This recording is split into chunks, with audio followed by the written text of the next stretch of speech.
his and Biggie's experience has a lot of lessons for what's getting ready to happen now. And particularly, what role, if any, did they play in the counterintelligence program? Were they manipulated for the purposes of creating an internal contradiction to keep the young from thinking about their struggle? I mean, those are questions that's got to be asked. Whether or not the hip-hop culture is an enemy of the American culture. Whether or not the materialism that is expressed today in the hip-hop culture is designed to divert a group of people who should be thinking about how they can deal with the underdevelopment of Africa, deal with reparations, deal with police brutality, and real power. Oh, it was given to me, Shakur was given to me, and Mutulu was given to me. Mutulu means someone who will help you get where you're going. And it's a Zulu name.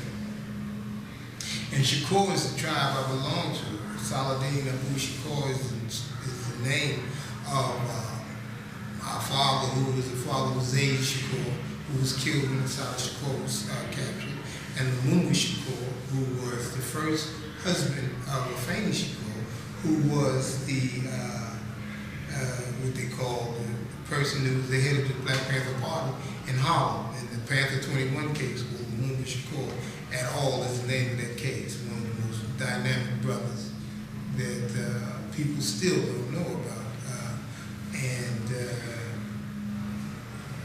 Sada Shakur took the name. It's a lot of Shakurs from the Olubala tribe of the Black Liberation Army, from the Republic of New Africa, from the New African People's Organization. The Shakur name represents a lot of sacrifices, and I'm a part of that legacy. And I think that we've done as much as we can to maintain the integrity with our personal errors, with our post-traumatic stress, with our errors. You have children that still don't understand you. You lose relationships.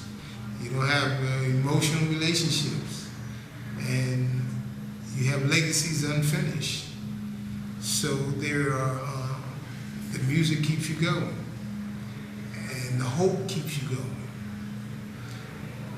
And post 9/11, who we are become different people. We are now labeled something that is demonized, as opposed to a freedom fighter. We become terrorists. And so, how does that impact on everything else? And so, life is life. If you take any statistics you want on state and federal level, especially the federal, 98% of the people they take to trial is convicted. So what do you need new rules for? What is this, secret trial? I watch a lot of these hip-hop artists, and this is not to encourage anything.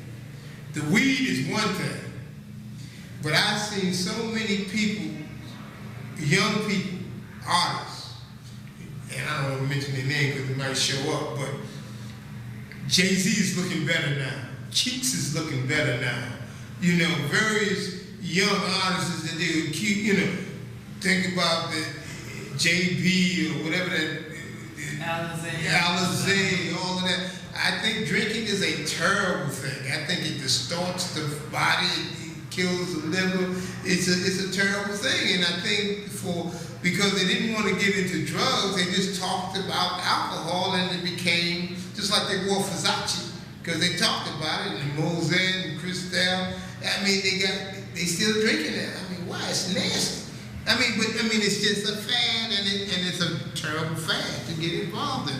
And I'm sure he was of that fad, I know, he liked the weed. Ain't no getting around that. I mean, weed has been around him for years, Was he an alcoholic? I wasn't out there, but I know that the culture of hip-hop is to drink. drink a lot. The culture of hip-hop is to smoke that weed. And I'm sure he was deep in that culture. Moved to some of the most maximum security prisons in this country. And I have never had an incident, which means you get moved to high security because you have an incident. Now, a lot of the movement is because of my political beliefs. In 93, this article, this is 94, this article came out. It's a better copy of it somewhere. It's called The Sins of the Father. Yeah, and they put this out. And when they put this article out, they moved me from Lewisburg to Marion, which was the maximum prison at that time. Now, the Sins of the Father, Park had just had a shootout with the cops down here in Atlanta. And they were trying to make the political connection then between the struggle and who we are. Generally they talk about offending, but then they get into the charges against me and, you know, this whole scenario. And then the effort was to stop me from communicating. We were doing the thug code, the code of the thug. And we wanted to define thug code and deal with the issues of the horizontal aggression in the street. And so we were putting together one of the albums we were going to be dedicated to the thug code. And so we evolved the thug code,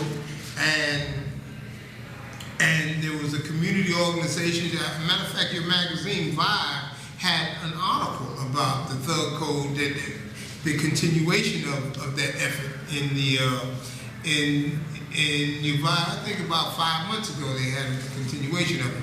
But right after that, we were on the phone talking about this. Me, Man, various people in the crew who were in the thug crew and the outlaws. And the hotel that he had this charge in, this so-called rape charge, I mean, if you read the code of the thug life, it talks about respect your women, respect yourself, boom, boom, boom. I mean, it's around here somewhere. And we were just talking about the different points in the thug code. And Pac said, well, I can deal with that, we can deal with that, we should fix this up, blah, blah, blah. And we were going through that night.